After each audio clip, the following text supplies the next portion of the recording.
श्लोक संख्या 4। ब्रह्मा, महादेव, शुक, नारद और भीष्म प्रमुख महाभागवत गण भी जिनका साक्षात्कार लाभ करने में सहसा समर्थ नहीं होते, उन परम पुरुष श्री भगवान श्री कृष्ण के सद्य वशीकरण हेतु अनंत शक्ति संपन्न सिद्ध वशीकरण चूर्ण की तरह श्री राधा की पद रेणु को मैं सदा स्मरण। हम रोज बोलते हैं शाम को।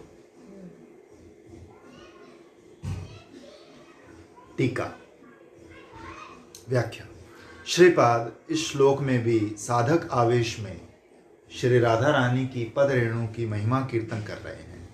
पहले श्लोक में पद रेणु का परम अद्भुत वैभव वर्णन कर इस श्लोक में श्रीमत पद रेणु की असाधारण श्री कृष्ण वश्यता शक्ति का उल्लेख कर रहे हैं। पहले श्री राधा पद रेणु के प्रभाव से जिनकी सद्य वश्यता सुसिद्ध होती है, उस परम दुर्लभ तत्व ब्रज विहारी श्री कृष्ण के महिमा कीर्तन द्वारा श्री चरण रेणु का परम महत्व प्रतिपादित कर रहे हैं। किसी ने एक दिन आक्षेप किया कि इस श्लोक में कम से कम ठाकुर जी का नाम तो नहीं आना चाहिए था। मैं कह इस श्लोक से ये पता लगता है कि ठाकुर जी भी उसकी वांछा करते हैं। इससे बल्कि वो महिमा और नहीं तो हम सीधे क्यों ना गोविंद को पूजें। सीधे गोविंद, क्योंकि प्राप्त वस्तु तो गोविंद ही है।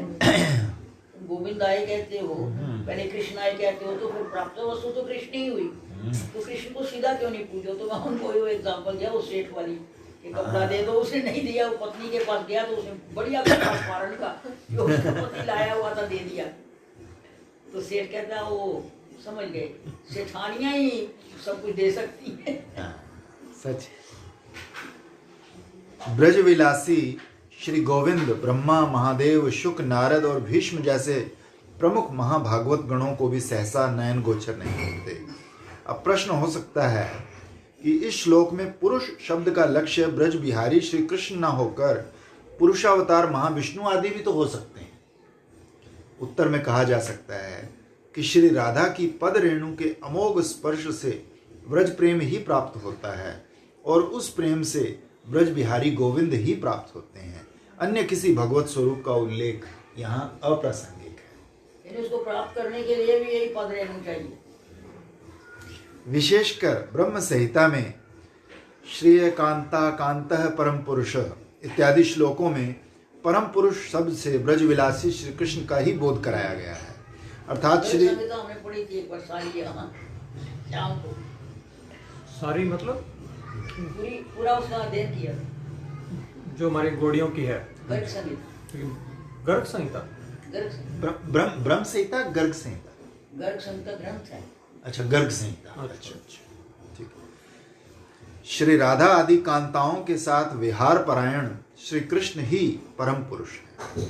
यहाँ श्रीपाद ग्रंथकार का अभिप्राय यही है कि बाल्य पौगंड आदि अवस्थाओं के लीला परायण श्री कृष्ण ब्रह्मा, नारद आदि को कदाचित या कथचित दिख भी जाएं, महाभागवती ब्रज सुंदरियों के साथ अति रहस्यमय विलास परायण परम पुरुष श्री कृष्ण दर्शन की उनमें योग्यता नहीं। पुरुष अभिमानी सिद्ध या साधक के लिए वे सर्वथा दुर्लक्ष्य हैं। बहुत लोग आते हैं जिनको ये मंदिरी स्वरूप नहीं भाता। कईयों ने मेरे को कहा हमको ये नहीं भाता, क्या करें। तो मैं कहता तुम खेलो तो सख्य रस गाओ। उनको ये चिंतन नहीं भाता। पुरुषों के लिए जरा थोड़ा कठिन होता है। पहले तो अपना स्वरूप बनाना ही कठिन है उनके लिए। औरतें तो जल्दी जल्दी अपना लहंगा फ्री पहन गहने पहन लेती हैं। लेकिन दीदी शायद फीमेल के शरीर में प्रॉब्लम उसमें आती है ना कि वो अपनी प्रीति भगवान से ज्यादा देखती है। डायरेक्ट प्रीति भगवान से। भाई ये तो बात ये है कि सिद्धांत तो सिद्धांति है। हाँ। कि यदि जल्दी कृष्ण को प्राप्त करना है तो श्री जी के थ्रू जाओ। हाँ, वो तो सिद्धांत है हमारा। हाँ। वो तो सिद्धांत ठीक है, लेकिन सब सिद्धांत जो हैं वो भाव के आगे फीके पड़ जाते हैं। यदि तुम्हारा भाव ही नहीं बनता तो सिद्धांत क्या करेगा। देखो ना, सख्य रस में पारंगत होते हुए भी हृदय चैतन्य जिनको सख्य रस साक्षात है, उन्होंने दुखी कृष्णदास को सख्य रस दे दिया। लेकिन कृष्णदास को सख्य रस स्फुरित नहीं हुआ। गुरु को स्फुरित है तो उसके माध्यम से जाना है, तो उनको सख्य रस प्राप्त नहीं हुआ और दूसरा रस उनके पास है नहीं। गुरु की आस्था है सख्य रस में, लेकिन शिष्य की नहीं हुई। वो अपने आप को मंजरी समझ रहे हैं या जो भी। फिर वो जीव गोस्वामी आए यहाँ, तब उन्होंने देखा, उन्होंने तेरा सख्य रस में प्रवेश नहीं है, भले गुरु अपराध हो जाएगा, लेकिन ऐसा है गुरु अपराध ना होए, साक्षात राधा रानी ही इसका निवारण करेगी, तू जाके झाड़ू दे। तो रोज सेवा कुंज में झाड़ू देते थे। वो तो आगे आपको पता ही है कि झाड़ू देते देते उनको नूपुर मिल गया, तो नूपुर लेके खड़े हैं और ललिता जी कहती है हमारी सखी का एक नूपुर गिर गया, दे दो। तो भक्त लोग चलाक होते हैं, कहते हैं ऐसे नहीं देंगे। तो रानी तुम कौन हो, अपनी सखी को लेके आओ, उसके साथ दूसरा नूपुर मिलान करके फिर उसको पहना देंगे। श्री जी आई, फिर ललिता ने कहा जब कृपा कर ही दिया तो चल अब। तब जीव गोस्वामी ने उनका नाम दुखी कृष्णदास से श्यामानंद किया, जो श्यामा मंदिर है। इसलिए कोई जरूरी नहीं है कि जिसको कोई सख्य रस पकड़ा देवे या मंजरी सूप पकड़ा देवे उसको वही रस स्फुरित होएगा। तो श्री जी की इच्छा है कि कौन सा रस स्फुरित होएगा। मैं आपको कई बार ज्ञानदास की बात सुनाई है, उनको गुरु ने तो मंजरी स्वरूप पकड़ा दिया। बरसाने में एक संत थे ज्ञानदास का, गुरु ने तो मंजरी स्वरूप दे दिया और जा भजन कर। और दूसरे संतों ने या हमारे जो थे नेबर, इनके भाई ने उनको यहाँ बैठे गोवर्धन की तलट्टी में बंटे खेलते देख लिया। उन्होंने कहा कि इस बात क्या है, वो गौड़िया संप्रदाय है, वो तो मंजरी स्वरूप चिंतन करता होगा, पर ये मैं तो उसको यहाँ देख रहा हूँ बंटे खेलता। तो हम जा रहे थे तो उन्होंने हमें बंटे दे दिए। कहते या जब तुम ज्ञानदास को मिलोगे ना, उन्होंने कहना तुम्हारे दोस्त ने बंटे भेजे हैं। हमने जाके बंटे दे दिए। कहते ओ गोपाल दास ने मेरी मानसिक पकड़ ली। तब हम समझ गए कि भाई ये हैं तो मंजरी स्वरूप। कहते वो तो मैं फिर पूछ लिया, कहते देखो कोई रस किसी को पकड़ा दे, गुरु तो जो उसका रस है वो पकड़ाएगा, और शिष्य धन्य है जिसको असल जो उसका स्वरूप है वो स्फुरित हो। तो इसलिए ये कोई नियम नहीं है कि जो गुरु ने पकड़ा दिया वही स्फुरित होएगा। कई बार गलती भी हो जाती है।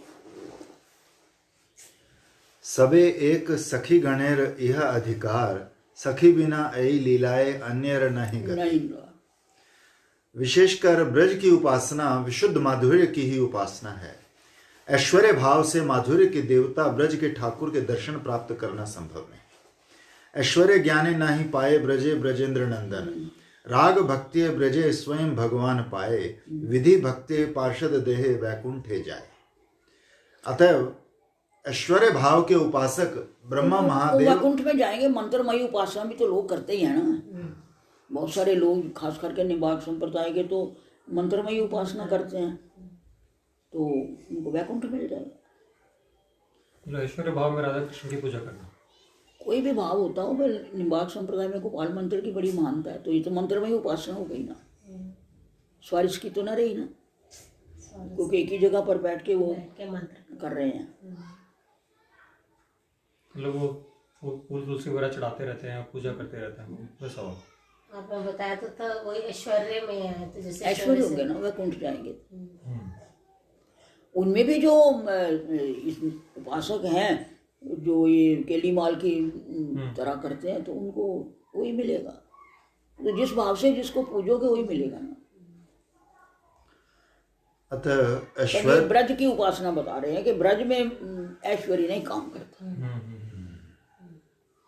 आगे आएगा शायद इसी में ही कि ब्रजवासियों के 4 भाव रहते हैं। वो ये कभी नहीं सोचते कि कृष्ण भगवान है, इसने असुर मार दिए या इसने गोवर्धन उठा लिया ना। तो सखा कहते हैं हमने लठिया लगाई, यशोदा कहती है मैंने माखन खिलाया, सखियाँ कहती हैं श्री जी ने अपने हाथ पर उठाया। तो कहते हैं कृष्ण में क्या रखा है, तो बालक है, ये कौन होता है? वो तो नारायण ने उठा दिया, क्योंकि हम नारायण की बहुत पूजा करते हैं, नंद बाबा ब्राह्मणों को दान देते हैं। ये 4 भाव रहते हैं ब्रजवासियों के। अतः ऐश्वर्य भाव के उपासक ब्रह्मा महादेव आदि के लिए माधुर्य मूर्ति गोविंद सर्वथा दुर्लक्ष्य है। ऐसे पुरुष को भी सद्य वशीभूत करने का अव्यर्थ शक्ति संपन्न वशीकरण चूर्ण है श्री राधा की श्री राधा के पद। चरण रेणु। राधिका चरण रेणु भूषण करिया तनु अनायासे पावे गिरिधारी। राधिका चरण आश्रय जे करे से महाशय तारे मोह जाऊं बलिहारी। नरोत्तम आश्रम की प्रार्थना। भक्ति या प्रेम ही श्री कृष्ण को वशीभूत करने का एकमात्र उपाय है। भक्ति वश पुरुष प्रेमा हईते है कृष्ण निज भक्त वश। उसी प्रेम का चरम चरिपाक है महाभाव। प्रेम क्रमे बाड़ी है स्नेह मान परणय। राग अनुराग भाव महाभाव है। प्रेमे परम सार महाभाव जानी। सही महाभाव रूपा राधा ठाकुरानी। महाभाव स्वरूपणी होने के कारण उनके श्री चरण कमलों से महाभाव मकरंद रस की अजस्र धार निकलती रहती है। ये मादना के महाभाव का लक्षण है कि महाभाव स्वरूपी तो सब गोपियां हैं, लेकिन श्री जी मादनख महाभाव जो है उसका ये लक्षण है कि उसके रोम रोम से प्रेम की किरणें और भाव महाभाव की किरणें निकलती हैं। तो जहाँ वो विराजमान रहती है, लक्षित अलक्षित विग्रह चित्रपट या साक्षात, वहाँ वो किरणें फैल जाती हैं। इसलिए आने जाने वाले को भी वो किरणों का अनुभव होता है।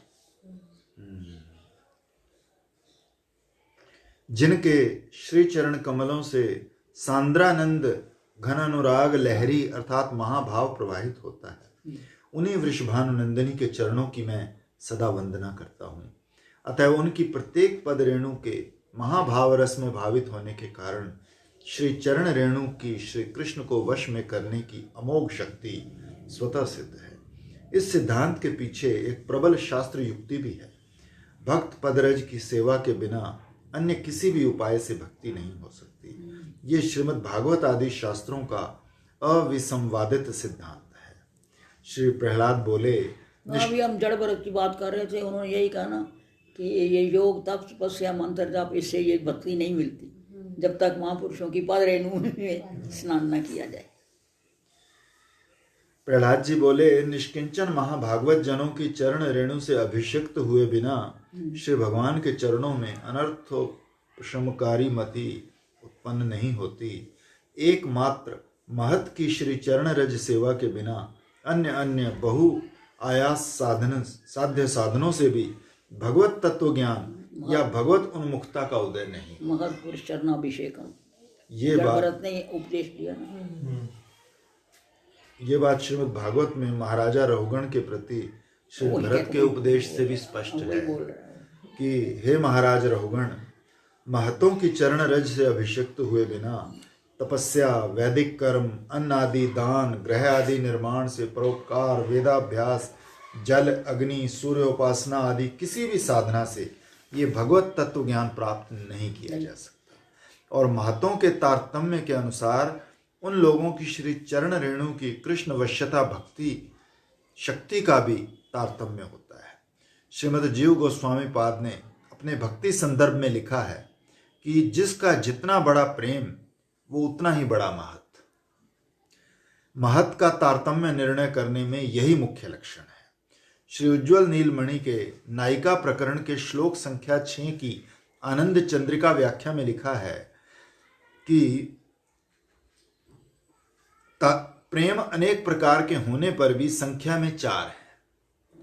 अणु, परम महान, महान और आपेक्षिक न्यूनाधिक में। साधक भक्तों में प्रेम अणु परिमाण है, इसलिए उनके प्रति श्री कृष्ण की वश्यता भी अणु या दुर्लक्ष्य है। नारद आदि भक्तजनों में प्रेम आपेक्षिक न्यूनाधिक में है, यथा संभव अल्प विस्तर है। उनके प्रति श्री कृष्ण की वश्यता भी प्रेम अनुरूप है। ब्रजवासियों में प्रेम महान है, सो उस क्षेत्र में श्री कृष्ण की वश्यता भी संपूर्ण है। एकमात्र वृषभानुनंदिनी श्री राधा में प्रेम परम महान है, इसलिए उनके प्रति श्री कृष्ण की वश्यता भी संपूर्णतम है। श्री राधा रानी में प्रेम परम महान होने से उनकी श्री चरण रेणु की अमोघ कृष्ण वश्यता शक्ति भी परम महान है। अतः श्री चरण रेणु में श्री कृष्ण वशीकरण की अनंत शक्ति निहित है। ये बड़ी युक्ति सिद्ध बात है। श्रीपाद कहते हैं कि राधा रानी के इस चरण रेणु को मैं सदा स्मरण करता हूं। श्री चरण रेणु के अनु या निरंतर स्मरण का उल्लेख होने के उपलक्षण से श्री राधा की अष्टकालीन लीला का स्मरण भी व्यंजित हुआ है। स्मरण ही राग भजन का मुख्य अंग है। भगवत स्मरण के बिना मन निष्प्राण है। काम क्रोध आदि श्रृंगार कुक्कुर उसे स्वच्छंद होकर खाते रहते हैं। फिर स्मरण में भी मधुराति मधुर धाम या मधुर्य समन्वित श्री राधा कृष्ण की लीला का स्मरण ही स्मृति सार है। मधुर मधुर धाम कहने का तात्पर्य यही है कि स्मरण निष्ठ साधक को लक्ष्य रखना होगा कि स्मरण सहज नियम का निर्वाह करने के लिए यंत्र की तरह माधुर्य आस्वादन विहीन न हो। स्मरण के समय मन श्री युगल माधुर्य के आस्वादन का सौभाग्य प्राप्त करे। आत्मा को अभीष्ट का माधुर्य आस्वादन कराना ही साधना का चरम लक्ष्य है। विशेषतः माधुर्य आस्वादन में लुब्ध साधक ही राग साधक के नाम से जाने जाते हैं। कहा गया है, गोवर्धन वास्तव्य गुटिका में प्रणेता सिद्ध श्री कृष्णदास बाबा जी महाराज के पास एक दिन एक वैष्णव महात्मा आए। कुछ बोले नहीं पर रोने लगे। बाबा जी महाशय के कारण पूछने पर बोले, आज कुछ स्मरण नहीं हुआ। उन्होंने कहा आज ही तेरा स्मरण हुआ है। वो एक ही लीला में डूबा रहे ना सारा दिन। आज मैं जरा भी भजन नहीं कर नहीं किया। प्रातः श्री राधा रानी के दाएं हाथ में अलंकार पहनाते समय हाथ के माधुर्य में मन इतना डूब गया कि दिन भर मन को अन्यत्र नहीं ले जा सका। सिद्ध बाबा बोले, तुम्हारा असली भजन आज ही हुआ है। यथार्थ राग साधकों की लीला स्मृति के साथ साथ उनका चित्त श्री युगल के माधुर्य रस में इसी तरह निमग्न हो जाता है। तब स्मरण छोड़कर मन अन्यत्र नहीं जा सकता। इसी को अनुस्मरण कहा जाता है। चेष्टारत साधकों के स्मरण अभ्यास द्वारा क्रमशः ये अवस्था आती है। तभी श्री ठाकुर महाशय ने लिखा है, साधन स्मरण लीला इहाते न कर हेला, काय मने करिया सुसार। गौड़ीय वैष्णव संप्रदाय में बाह्य देह से श्रवण कीर्तन आदि भजन के साथ अंतश्चिंतित सिद्ध देह से अष्टकालीन अभीष्ट लीला चिंतन और सेवा भावना, ये दोहरी साधन धारा चलती रहती है।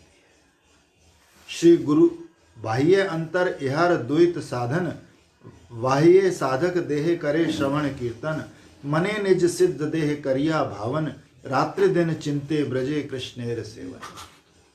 श्री गुरु पादाश्रय के साथ साथ एक ही साधक नवद्वीप लीला में श्रीमन महाप्रभु के दास के रूप में सेवा योग्य एक किशोर स्वरूप का और ब्रज लीला में श्री श्री राधा गोविंद की सेवा के योग्य मंजरी स्वरूप का परिचय प्राप्त करता है। उभय लीलाओं में उभय स्वरूपों से लीला चिंतन के साथ लीला हो रही है महाप्रभु की कुंभ में। अच्छा एक कार्ड आया हो। अष्टकालीन नहीं है, कुंभ है। अष्टकालीन हो रही है। अष्टकालीन महाप्रभु का ये चिन्ह है ना। ये देख, मैं तेरे को बताऊं।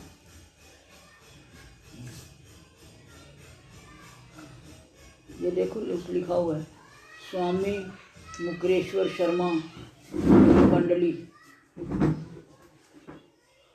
प्रातः 9 बजे से 10 श्री गौरांग लीला और शाम को रास लीला। गौरांग लीला हो रही है हाँ, तो गौरांग लीला में वही तो करेंगे और क्या करेंगे। अष्टकालीन तो मुश्किल, मतलब सीक्वेंस में नहीं होगी ना, ऐसे पर्टिकुलर लीला ले लेंगे। सीक्वेंस में नहीं होगी ना, पर्टिकुलर लीला ले लेंगे ऐसा या तो कैसे करेंगे पता नहीं। हमने तो देखी हुई है अष्टकालीन। आपने जिनकी देखी हो फतेह हो ही नहीं सकती। फतेह कृष्ण करता था बढ़िया, वही एकमात्र जानता है। बहुत कठिन है महाप्रभु की लीला करनी है। सब भाव में हो जाते हैं, फिर कुछ सोचता नहीं। क्या हरगोविंद जी कर सकते थे? हरगोविंद की क्या बात है, तो उसको छोड़ दो। वो तो हेथा गौर चंद्र पाओ सेथा राधा कृष्ण, ये भाव साधना में अध्यात्म मनोविज्ञान के चरम मनोविज्ञान एवं साधक आत्मा में भगवदीय महामाधुर्य रस की चरमतम अभिव्यक्ति है। तटस्था जीव शक्ति भक्ति पथ पर जितनी दूर अग्रसर हो सकती है, ये उसकी चरम चरम सीमा है। श्लोक संख्या 5। उदार स्वभावा ब्रज गोपियां राधा की जिस चरण रेणु को मस्तक पर धारण कर श्री कृष्ण के प्रिय गुण समूह के साथ स्व अभिलषित श्री कृष्ण दास से प्राप्त कर लेती हैं, भावोत्सव के भजन कर्ताओं की रस सिद्धि की कामधेनु स्वरूपा श्री राधा की उस चरण रेणु का मैं स्मरण करता हूं। श्रीपाद के चित्त में श्री राधा की पद रेणु की अपूर्व महिमा की स्फूर्ति होने से उन्होंने पूर्ववर्ती 2 श्लोकों में उसका महात्म कीर्तन किया है। इस श्लोक में भी श्री राधा पद्म रेणु की महिमा की अलौकिक स्फूर्ति है। श्लोक के पूर्वार्ध में कहते हैं कि उदार स्वभाव वाली ब्रज गोपियां श्री राधा की पद रेणु मस्तक पर धारण कर श्री कृष्ण की संतोषजनक मनोज्ञ गुणावली के साथ स्वयं की अभिलषित गोविंद सेवा प्राप्त कर धन्य होती है। गोपियों को उदार कहकर उनके आत्मेंद्रिय प्रीति वासना शून्य निष्काम प्रेम को स्पष्ट किया है।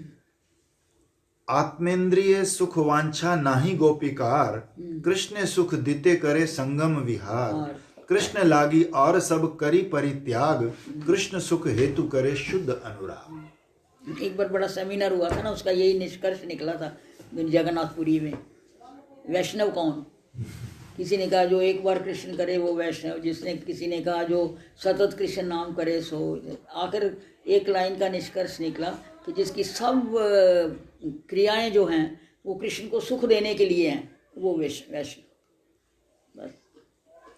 ये निष्काम निस्वार्थ निरपेक्ष विशुद्ध प्रेम विश्व में परम दुर्लभ है। जो कृष्ण अनुराग की प्रबल प्रेरणा से सर्व धर्मों को तिलांजलि देकर कृष्ण सेवा की तन्मयता में पागल हो गई है। लोक धर्म वेद धर्म देह धर्म कर्म, लज्जा धैर्य देह सुख आत्म सुख मर्म। दुस्त्यज आर्य पथ और निज परिजन, स्वजने करे जत ताड़न भर्तसन। सर्व त्याग करी करे कृष्णेर भजन, कृष्ण सुख हेतु करे प्रेम सेवन। यह के कहिए कृष्ण दृढ़ अनुराग, स्वच्छ धोत वस्त्रे जैछे नाही कौन दाग। नहीं कोई दाग। जो सब कुछ उसके सुख के लिए करेगा, उससे कोई दुष्कर्म तो होना ही नहीं है, और उसको कोई लोक लाज भी नहीं है। उसको क्या फर्क पड़ता है कोई कुछ भी कहे कुछ भी कहे, जब सब धर्म त्याग दिए। इसीलिए तो ठाकुर जी ने कहा ना कि जो तुमने किया वो मैं नहीं कर सकता, इसलिए मैं तुम्हारा ऋणी हूँ। क्योंकि उनको तो गैया भी चरानी है, असुर भी मारने हैं, शिक्षा भी देनी है। तुमको तो बहुत काम है, हमें एक ही काम है। पोद्दार जी बड़ी अच्छी बात बता रहे थे इसमें कि पोद्दार जी कि जब तक सेवा करने वाला और सेवित भगवान 2 रहते हैं तब तक तो कामना है उसमें बहुत। एक समय ऐसा है तब सेवा करने वाला गायब हो जाता है, केवल भगवान बचते हैं, तब असली में भगवान वो वही है लाला, जिसे उसको कहते हैं त्रिपुटी एक हो जाती है। जैसे तुमने तुलसी को पानी दिया, एक तुलसी हो गई, एक पानी हो गया, एक तुम हो गए, ये 3 हो गए, ज्ञाता ज्ञान और ज्ञेय। तो ये सभी मार्गों में, चाहे ज्ञान मार्ग होए, चाहे योग मार्ग होए, चाहे भक्ति मार्ग होए, जब क्या ये त्रिपुटी एक नहीं होती कि तुलसी भी भगवान है, पानी भी भगवान है और मैं भी भगवान हूँ, तब तक काम नहीं बनता, कमी रहती। वही तुम कह रहे हो ना कि 2 होते हैं वो एक हो जाता है। मैं 2 का एक नहीं, मैं 3 का एक बना रही हूँ। तीनों एक हो जाते हैं, तीनों एक हो जाते हैं। फिर कौन किसकी सेवा करेगा बताओ? जब सब एक ही हैं तो फिर कौन किस पर एहसान करेगा? मैं तेरा ये किया, अरे जो तुमने किया वो भी भगवान का बनाई हुआ प्रकृति का चीज थी, और जिसको किया वो भी उसके अंदर भी वही लेने वाला है, और जो तुमने किया तुम्हें देने वाला, तुम भी वही हो। तो भाव की स्थिति पे होगा देती कम से कम भाव की स्थिति पे जाके होगा। तो डेवलप करना पड़ता है, तो विवेक है। लेकिन भक्ति मार्ग में 2 होने से भी कोई हर्जा नहीं है। वो कहते हैं दूध भोग लगाओ तो कहो ये नामे का दूध है पियो, खिचड़ी भोग लगाओ तो कहो ये कर्मा बाई की खिचड़ी है खाओ। तो भक्तों के नाम से 2 होने में भी कोई हर्जा नहीं है। रास में श्री कृष्ण के अंतर्धान होने पर उनकी विरह कातरा ब्रज सुंदरियां बोली, हे प्रिय तुम्हारे चरण सुंदर काल में और सुंदर जाति में प्रस्फुटित कमलों से भी अति सुंदर और सुकोमल हैं। इन चरणों में से कोई एक चरण जब हम वक्ष पर रखती हैं तब हमारे कठोर कुचों से उस चरण को व्यथा पहुंचेगी, ये सोचकर गोपी गीत हम डर कर आखिरी श्लोक, उसे धीरे धीरे धारण 19वां श्लोक है ये। 10:31-19। जते सुधा चरणानुवेश। उन्हीं चरणों से तुम इस पावन सघन रात्रि में वृंदावन की कंकर तुम्हें व्यथा नहीं होती, होती होगी।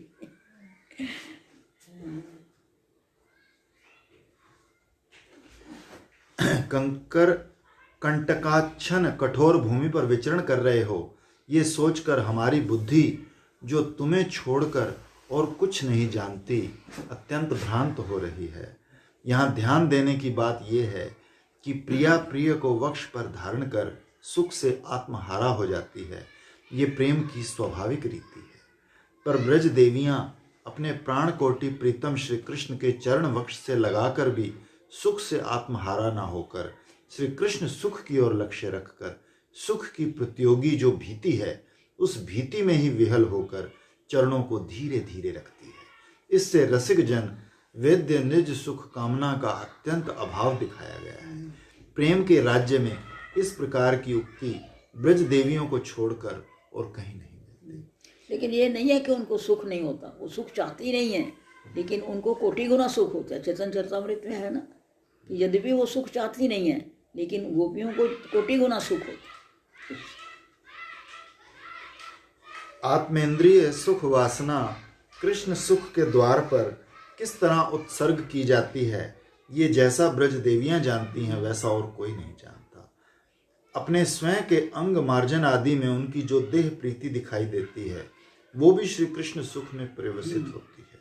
श्री कविराज गोस्वामी पाद लिखते हैं कि तवे जे देखीगे गोपीर निज देह प्रीत सेहो त कृष्णेर लागी जाने हैं निश्चित ए देह कैल आमी कृष्णे समर्पण तार धन तार एई संभोग साधन ए देह दर्शन स्पर्शे कृष्ण संतोषण एई लागी करे देह मार्जन भूषण।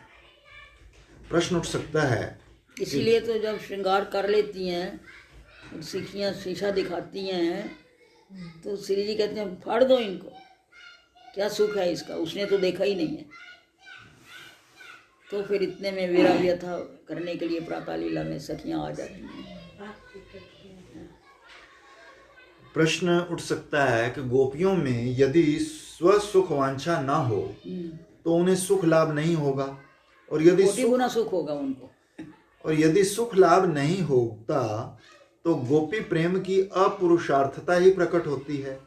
कारण सुख या आनंद ही पुरुषार्थ है। पुरुषार्थ श्री कविराज गोस्वामी पाद ने इस बात का बड़ा सुंदर समाधान किया है। गोपिका करेन जबे कृष्ण दर्शन सुख वांछा नाही सुख है कोटि गुण कोटि गुना। ताहा सवार नाही निज सुख अनुरोध तथापि बाड़े सुख पड़िल विरोध ए विरोधेर एकमात्र देखी समाधान गोपिकार सुख कृष्ण सुखे पर्यवसान प्रीति विषयानंदे तद आश्रयानंद ताहा नहीं निज सुख वांछार संबंध निरुपाधि प्रेम जहाँ तहाँ ऐ प्रीति प्रीति विषय सुखे आश्रय प्रीति। आश्रय इसका ही आस्वादन करने के लिए तो गौरांग महाप्रभु बनना पड़ा, आश्रय जाति सुख का। ये सब आत्मेंद्रिय प्रीति वासना शून्य उदार स्वभावा गोपियां जिन राधा की चरण रेणु की सेवा करके अपने में श्री कृष्ण की गुणावली प्राप्त करने के साथ अपनी स्वयं की अभिलषित कृष्ण सेवा भी प्राप्त कर धन्य होती हैं। श्री राधा की चरण रेणु की सेवा के उपलक्षण द्वारा उनके भाव अनुगत्य को बताया गया है। नित्य सिद्धा गोपियों के भाव अनुगत्य के बिना गोपी भाव सिद्ध नहीं होता। गोपी अनुगति बिना ऐश्वर्य ज्ञाने भजिले है नाही पाए ब्रजेंद्र नंदने ताहाते दृष्टांत लक्ष्मी करेल भजन तथापि न पायल ब्रजे ब्रजेंद्र। इसलिए कहते हैं ना कि चार चीजों में एक अनुगत जो है वो बहुत जरूरी रहना चाहिए। उत्कंठा, निष्कामता, अनुगत और सेवा, ये चार चीज बनी रहेगी तो काम बन जाएगा। इन गोपियों में श्री राधा ही सर्वश्रेष्ठ है। इसलिए श्री राधा की चरण रज उपासना से ही गोपी भाव की पर सिद्धि होती है। श्री राधा की पद रज की उपासना से गोपी प्रेम की सिद्धि के साथ साथ तद अनुरूप गुणावली भी उपासकों में विकसित हो जाती है।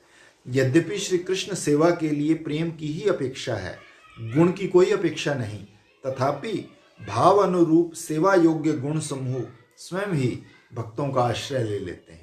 इसी अभिप्राय से प्रिय गुणेरपि शब्द का प्रयोग हुआ है। जिसका सेवा में रुचि है उसमें गुण अपने आप ही आ जाते हैं, उसकी रसोई अपने आप ही बढ़िया बनती है, क्योंकि वो अपने लिए बना नहीं रहा, वो भगवान के लिए बना रहा है, सेवा के लिए। इसलिए जब मेहमान आते हैं तो कैसी बढ़िया से रसोई बनाती हैं ये, और जो पति खिलानी हो तो ठीक है, जैसी बन गई और जब दिल्ली वाले आते हैं तो बहुत बढ़िया बनती है, है।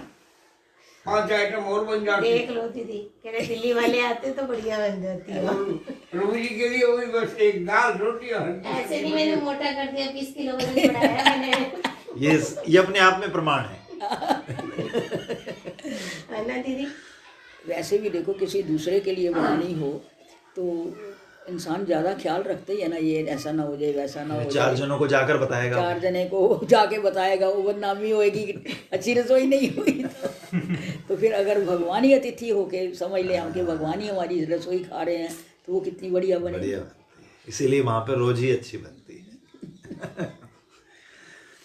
अथवा उदार स्वभावा आत्म इंद्रिय सुख वासना के अत्यंत अभाव से युक्त श्री राधा की किंकरियां श्री राधा की जिस पदरज को मस्तक पर धारण कर सेवोपयोगी गुणावली के साथ श्री कृष्ण की भी काम में श्री राधा की दास्ता प्राप्त कर लेती हैं, किंकरियों की प्राण से की गई उस मनोरम सेवा की परिपाटी देखकर रसिक शिरोमणि श्री कृष्ण के मन में भी उस प्रकार की सेवा की वासना जागृत हो जाती है। स्वाधीन भर्तिका श्री राधा स्वच्छंद रूप से श्री कृष्ण को आदेश दे रही हैं, मेरी वेशभूषा रचना कर दो, सखियां देखेंगी तो उपहास करेंगी। उपवास करेंगे। श्रीमती के आदेश से नागर उनकी वेश रचना के लिए उत्कंठित है। मनोभाव समझकर किंकरी वेश रचना की सामग्री ले आई है। श्रीमती कहती है, अलता लगाओ। नागर नागरी मणि के युगल चरण वक्ष से लगा लेते हैं, अलता लगाएंगे। किंकरी रंग की कटोरी और तुलिका ले आई है। तुलिका श्याम सुंदर के हाथ में दे दी है, कटोरी किंकरी के हाथ में है। नागर श्री चरणों का निशांत की सेवा है। सौंदर्य देखकर आत्महारा हैं, कभी उन्हें वक्ष से लगाते हैं, कभी चुंबन करते हैं, आंखों में प्रेम अश्रुओं की स्निग्ध धारा। श्रीमती कहती है, क्या करते हो, जल्दी लगाओ। सात्विक विकारों के लकीर मारे इधर की इधर खींच देते हैं। ये हम जब हम पढ़ा करते थे तो इसमें आगे आएगा ही कि वो किंकरी कहती है, तुम्हारे से कुछ नहीं होगा, परे हटो। जो भावना पढ़ होती थी ना यहाँ, उसने जाके अपने गुरुजी को कहा कि देखो हमारी सामर्थ्य कितनी है। दीदी कहती है, हम कृष्ण को भी धक्का दे देते हैं। वो इतना हंसे सुन के, कहते हैं अच्छा, कहते हैं ऐसे वहाँ लिखा हुआ है कि वो ठाकुर जी को धक्का दे के परे कर देती। सात्विक विकारों के मारे नागर के हाथ कांप रहे हैं, सेवा करने में असमर्थ हैं। उनकी दशा देख श्रीमती मृदु हास्य करती किंकरी से कहती है, नागर नहीं लगा पाएंगे, इससे कुछ नहीं होगा, तुम लगाओ। तू ही लगा दे। किंकरी स्वामिनी का आदेश पाकर नागर को मृदु भाव से धक्का देकर धक्का है ना, धक्का लिखा हुआ है। हटो। उसने जाके सुनाया अपने गुरुजी को कि उसने ऐसा लिखा है, धक्का दे दिया। कहते अच्छा, वो इतना हंसे। हटो, तुमसे नहीं होगा। नागर सोचते हैं, हाय मैं कितना भागा हूँ, किंकरी की तरह सेवा का सौभाग्य कब मेरा मिलेगा? नहीं। तद अनुरूप गुणावली मुझ में कैसे संचारित होगी। इस प्रकार एक मनोरम लीला की स्फूर्ति पाकर ही श्रीपाद कहते हैं, श्री राधा की दासियों के गुणों के साथ श्री राधा की जो सेवा श्री कृष्ण के लिए भी काम में है, उसे उदार स्वभावा श्री युगल की सैवैक प्राणा राधा दासियां श्रीमती की पदरज मस्तक पर धारण कर अनायास ही प्राप्त। तभी तुम्हारे गुरुजी कहते थे, अपनी सामर्थ्य तो पहचानो, हम तो ठाकुर जी को भी धक्का दे सकती हैं और अभयदान हम श्री जी को देती हैं। डरो मत, अंधेरा है तो क्या हो गया, वो आ गया तो मैं हूं ना, मैं धक्का दे दूंगी। फिर भावोत्सव के भजनकर्ताओं की रस सिद्धि की कामधेनु स्वरूपा हैं श्री राधा की पदरज। भाव समझने के बाद ही भावोत्सव समझ में आएगा। मन की अवस्था विशेष को भाव कहा जाता है। इंद्रियों के सन्निकर्ष प्राप्त विषयों के साथ मन की जो तन्मयता वृत्ति है उसी को साधारणता भाव कहा जाता है। मन लाख की तरह कठोर होता है। अग्नि ताप से गलने वाले लाख की तरह मन भी विषय संयोग से पिघलता है। तब गलित मन के साथ विषयों के योग से मन विषय आकारता प्राप्त करता है। इस प्रकार वेद्यांतर स्पर्श शून्य विषय आकारित चित्त वृत्ति का नाम है भाव। श्री भगवान के नाम रूप गुण लीला आदि का सन्निकर्ष संपर्क निकटता प्राप्त कर मन जब तदाकर्ता लाभ करता है अर्थात तन्मय होता है तब उसका नाम होता है भगवत भाव। ये भाव दो प्रकार का हो सकता है। एक भगवान के प्रति आनुकूल्यात्मक और दूसरा विषय के प्रति प्रातिकूल्यात्मक। कंस और शिशुपाल आदि के मन भी भय और द्वेष के मारे श्री कृष्ण का चिंतन करते करते तन्मय हो गए थे। हाँ, लेकिन उनको आनंद नहीं आता ना। पर वैसे तो जिस भाव से आप भजोगे भगवान की तन्मयता हो गई तो भगवान तो मिल जाएंगे, लेकिन चाणूरमुष्टिक को, कंस को, शिशुपाल को इनको आनंद नहीं आता। वही छाती पर गोपियां लगा रही हैं उनको और उसी छाती से चाणूरमुष्टिक युद्ध कर रहे हैं, लेकिन उनको आनंद आता है, उनको आनंद नहीं। मिल तो जाएंगे लेकिन आनंद नहीं। पर उनका प्रातिकूल्यात्मक भाव होने से वो भक्ति नाम नहीं पा सकते। प्रातिकूल्यात्मक भाव से भगवत माधुर्य का आस्वादन नहीं किया जाता। ये संभव होता है अनुकूल्यात्मक भाव से। अनुकूल्यात्मक शब्द का अर्थ है श्री भगवान की अनुकूल्य स्पृहा अथवा उन्हें सेवा कर सुखी करने की वासना। स्मरण तो कंस का इतना हो गया था जैसे बड़े बड़े योगियों का नहीं होता। वो काला जीरा तो कहते हैं उसने बंद कर दिया था डालना दाल में। तो काला जीरा देखता तो कृष्ण आ गए, कौवा देखता तो कृष्ण आ गए। तो बड़े बड़े योगियों की जो स्थितियाँ उसकी हो गई थी, पर उसको आनंद नहीं, उसको भय। ये वासना जितनी विशुद्ध या निरुपाधि होगी उतना ही भाव का उल्लास या उत्सव होगा। श्री राधा किंकरियों का श्री युगल के प्रति जो भाव है वो इतना विशुद्ध या आत्मेंद्रिय सुख वासना शून्य है कि उसमें सूक्ष्म अति सूक्ष्म उपाधि तक नहीं है। अतः श्री राधा दासियों का भजन ही भाव उत्सव का भजन है। उन्हीं श्री राधा किंकरियों की युगल सेवा रूपी रस सिद्धि की साक्षात कामधेनु स्वरूपा हैं श्री राधा की चरण रेणु क्षीरोदधि से निकली हविर्धानी का नाम है कामधेनु। जिस तरह कामधेनु वांछित फल प्रदान करने में समर्थ होती है, उसी तरह राधा रानी की पाद पद्म रेणु राधा किंकरियों को अखिल रस सिद्धि देने में परम समर्थ है। वे सखियां होते हुए भी दासियां हैं। दास्य रस के माध्यम से सख्य रस का आस्वादन, यहाँ तक कि रस शास्त्रकारों के मत में वात्सल्य रस के साथ मधुर रस का विरोध है, पर दासियों के लिए श्री राधा के भंडार में वात्सल्य रस का भी कोई अभाव नहीं। एक साथ दास्य, सख्य, वात्सल्य, मधुर सब प्रकार के रसों का आस्वादन कराने में राधा किंकरियों की रस परा सिद्धि की कामधेनु है श्री राधा की पदरज। श्लोक संख्या 6। जो दिव्य आनंद रस सार रूपी निज अंग संग सुधा तरंग समूह द्वारा सर्वतो भावेन अभिषिक्त करकोटि कंदर्प शरों से मूर्छित श्री नंद नंदन को संजीवित कर रही हैं, ऐसी कोई अनिर्वचनीय निकुंज देवी सर्वोत्कर्ष के साथ विराजमान है। जो बेहोश हो जाते हैं विलास में, उसका श्लोक है ये। श्रीपाद ग्रंथकार ने साधक आवेश में 3 श्लोकों में श्री राधा की चरण रेणु का महिमा वर्णन किया है। श्री चरण रेणु की कृपा से, प्रेमानंद के विकास से सिद्ध देह में वे स्वयं को अभीष्ट के निकट ही समझ रहे हैं। कैसा मधुर राधा दास्य, जहां साधक आवेश में भी सिद्ध देह की झंकार विद्यमान रहती है। आवेश सांद्र होने पर अभीष्ट वस्तु के अनुभव के लिए अलग से चेष्टा नहीं करनी पड़ती। सिद्ध देह में अभीष्ट के निकट हूं, साधक को ऐसा लगता है। साधक की साधन भूमि पर स्वरूप के साथ देह आवेश का मिश्रण होता है। देह दैहिक के संबंध की बात याद आती है। भक्ति साधना में भाव या रति स्तर पर साधक की जीवन मुक्ति होती है।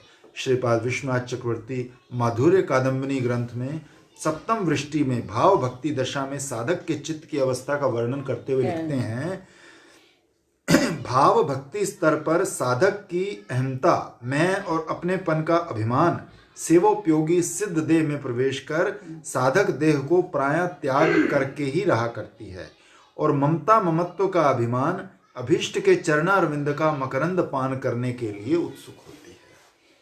प्रेम स्तर पर प्रगाढ़ स्वरूप का आवेश सदा विद्यमान रहता है। लीला आदि की धारा खंडित नहीं होती। राधा दासियां महाभाव की कक्षा में हैं, अतः इसको उनका चंद्रशेखर बाबा कहते हैं स्वाभाविक हो जाती है। जब बैठो उस टाइम की लीला स्फुरित हो जाएगी। अतः उनका आवेश सांद्रतम है। श्री राधा किंकरियों की भाव परिपाटी का बोध न रहे तो इनके अनुगत्य में सेवा भावना संभव नहीं होती, और निज अभीष्ट श्री कृष्ण पृष्ठ के भाव अनुगत्य के बिना ब्रज रस की सिद्धि ही नहीं होती। श्री ठाकुर महर्षि की प्रार्थना में आता है कि प्राणेश्वरी ऐ बार करुणा कर मोरे, दशने ते तृण धरी अंजलि मस्तके करी, ऐ जैन निवेदन करे, प्रिय सहचरी संगे सेवन करिव रंगे, अंगे वेश करिवे के साधे, राख ऐ सेवा काजे, निज पद पंकजे, प्रिय सहचरगण माझे, सुगंधि चंदन मणि में आभरण, कौशिक वसन नाना रंगे, ऐ सब सेवा जार, दासी जैन हऊ तार, निरंतर था की तार संगे। राधा किंकरियों की इस प्रकार की अनुगत्यमयी सेवा लालसा जीवन भर रहती है। यही राग साधकों की उपासना का सौंदर्य है। श्रीपाद ग्रंथकार नित्य सिद्ध परिकर हैं। उनके अनुभव में महावाणी के श्रवण कीर्तन से इनके अनुगत्य की सिद्धि होती है। श्री राधा रानी की पद रेणु के स्मृति रस में निमग्न श्रीपाद का चित्त मन लीला राज्य में चला गया है। उन्हें एक मधुर लीला स्फूर्ति हुई है।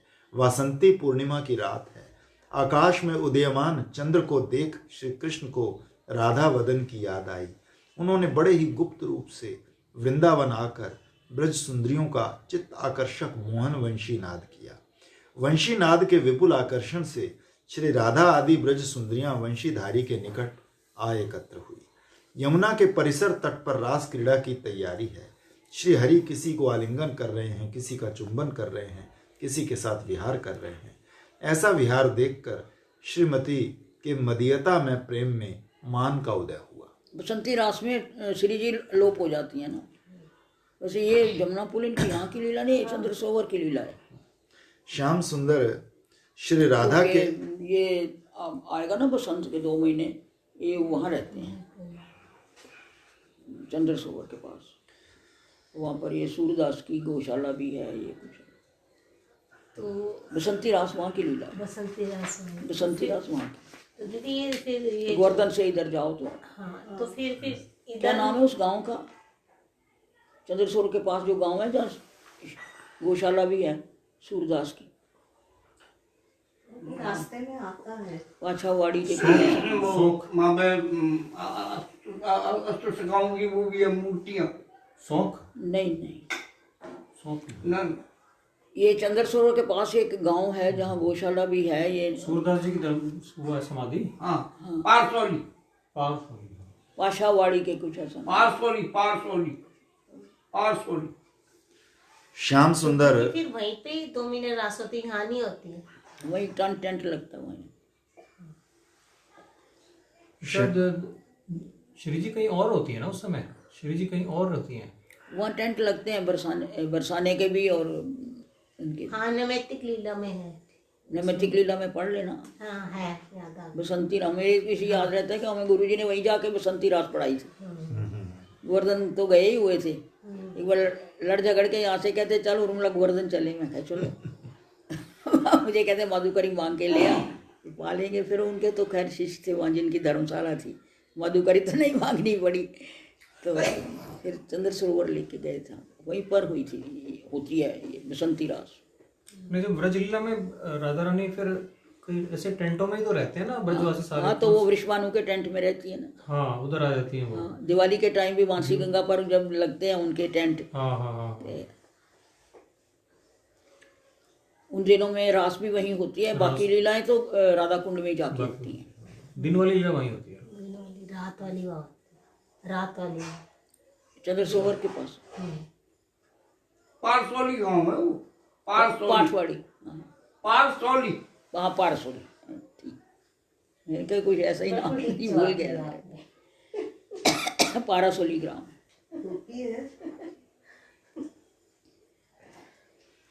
श्याम सुंदर श्री राधा के अंतर्धान पर रास मंडली को शून्य देख शतकोटि ब्रजबालाओं फिर का वो उसके सानिध्य ये मान मनाने जाते हैं। त्याग कर उन्हें खोजने चल पड़े। यद्यपि इच्छा करने से शतकोटि ब्रज गोपियों के साथ अनायास ही मिलन हो सकता है, तथापि अप्राकृत नवीन मदन श्याम सुंदर कोटि काम शरों में जर्जरित होकर श्री राधा के विरह में हा राधे कहते कहते मूर्छित हो गए। वृंदावन में प्राकृत मदन नहीं, वृंदावन में प्राकृत कुछ भी नहीं। अतएव यहाँ कोटि मदन शरों का अर्थ इस प्रकार है कि सच्चिदानंद स्वयं भगवान श्री कृष्ण के आत्माराम या आप्त काम होते हुए भी भक्त की प्रेम सेवा ग्रहण करने के लिए उनकी व्याकुलतापूर्ण लालसा नित्य ही जागरूक है। भक्तों के प्रेम की जाति और मात्रा के अनुसार श्री कृष्ण की सेवा ग्रहण करने की वासना में भी तारतम्य रहता है।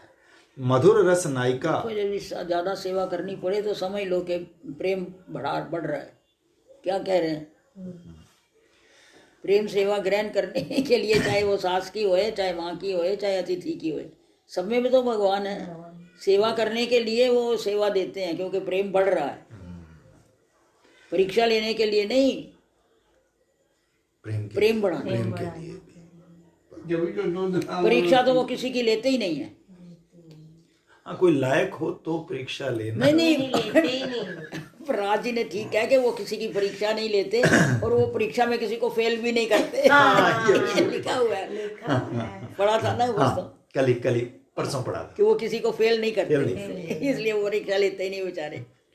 जैसे आजकल किसी को फेल नहीं कर रहे, कोरोना काल में सभी को पास कर रहे हैं। हमारे टाइम जब पार्टीशन हुई थी ना, तो जो जैसे BA सेकंड ईयर में था तो सोशल कैंप लगे हुए थे तब रेफ्यूजियों के, तो वहाँ पर सेवा करो और सर्टिफिकेट दे दिए थे। तब भी ऐसे ही हुआ था जब 46 में हुआ। मधुर रस नायिका ब्रज सुंदरियों में महाभाव की वृत्ति प्रचुर मात्रा में विद्यमान होने पर भी राधा रानी महाभाव की सारांश उद्रेकमयी है। उनमें अनन्य साधारण मादनाख्य महाभाव विराजित है। ये अन्य किसी गोप सुंदरी में नहीं है। श्री राधा का मादनाख्य भाव श्री कृष्ण के अंतस में मादन रस की सेवा ग्रहण करने के लिए जो व्याकुलतापूर्ण वासना जागृत करता है, वो अन्य अन्य ब्रज सुंदरियों के साहचर्य में कभी भी पूरी नहीं हो सकती। इसलिए वो श्री राधा को ना पाए तब भी अन्य अन्य ब्रज सुंदरियों के निकट नहीं जाते। उस मादन रस की सेवा ग्रहण करने की वासना तृष्णा के आधिक्य से ही है उनकी मूर्छा, और इसी को कोटि कंदर्प शर कहा गया है। इधर श्रीमती अभिमान से भरी श्री कृष्ण को त्याग कर वृंदावन में प्रवेश करते ही वन की वासंती शोभा से श्याम सुंदर के उद्दीपन से अधीर हो उठी है। श्रीपाद किंकरी रूप में श्रीमती के पास रहकर उनकी परिचर्या में लगे हैं। ईश्वरी की विरह कातर अवस्था देखकर किंकरी श्याम की खोज में चली और धीर समीर घाट पर मूर्छित नागर को देखकर पुनः श्रीमती के पास आकर सहसा श्याम सुंदर की मूर्छा की बात न बताकर श्याम सुंदर की विरह कातर अवस्था का वर्णन कर उनके निकट जाने के लिए जल्दी मचाने लगी। हे श्री राधे, देख आई हूं, तुम्हारी विरह व्यथा में वनमाली अतिशय कातर है। दक्षिण के मलय पवन एवं वासंती कुसुमों के परिमल ने उनकी विरह व्यथा को और अधिक से अधिक बढ़ा दिया। चंद्र की किरणमाला के स्पर्श से वे तुम्हारे बिना मृत प्राय हो गए और मदन के निष्ठुर बाणों से जर्जरित होकर विलाप कर रहे हैं। भंवरों का गुंजन सुनकर हाथों से अपने कान ढक रहे हैं। आज की रात उनकी विरह वेदना समधिक बढ़ रही है। तुम्हारे बिना क्षण भर काटना भी अति असहनीय हो गया है।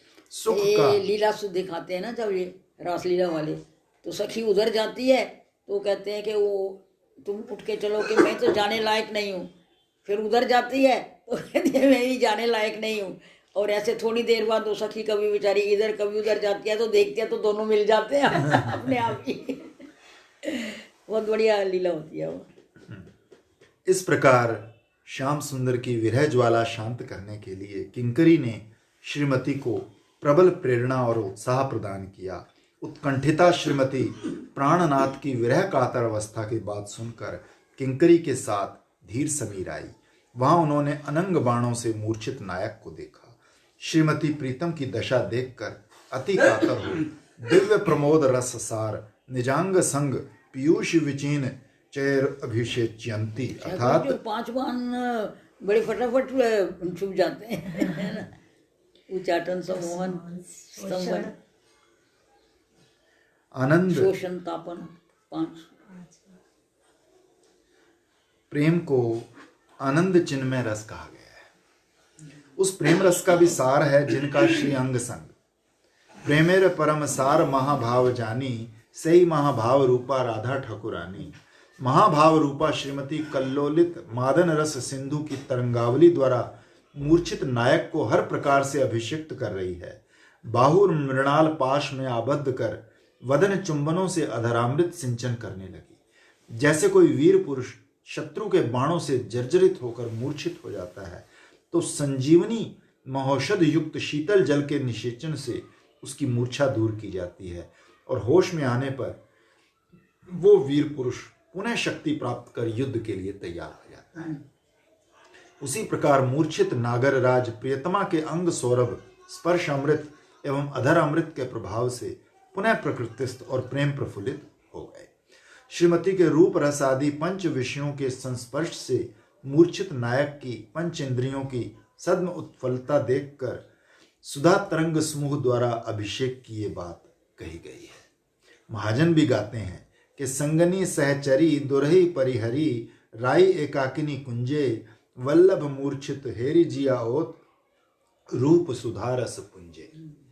इसके बाद रहस्यमय कुंज में श्री युगल ने प्रवेश किया। भावी विलास का अनुभव प्राप्त कर दासियों ने विलास कुंज पहले से ही सजा रखा है। रमणीय पुष्प शैया, पुष्पों के तकिए, सुगंधित जल झारी, अगुरु, चंदन, मृगमद और अलतादि वेश सामग्री यथास्थान सुशोभित है। कुमकुम घिसे रंगों से कुंज द्वार पर काम चित्र अंकित हैं, चित्र उद्दीपक हैं। कुंज के भीतर श्री श्री राधा माधव का पूर्व राग वाला चित्रमालाओं से सुसज्जित है। कुंज में श्रीमती की कैसी शोभा। निकुंज देवी के रूप में श्रीमती को अनुभव कर रहे हैं श्याम सुंदर। लीला माधुरी देखकर स्वरूप अविष्ट श्रीपाद निकुंज देवी की जय जयकार कर रहे हैं। जयति कापि निकुंज देवी, जय जय निकुंज देवी, तुम सर्वोत्कर्ष के साथ विराजमान हो। जयति इस वर्तमान प्रयोग में लीला की नित्यता की भी सूचना दी गई।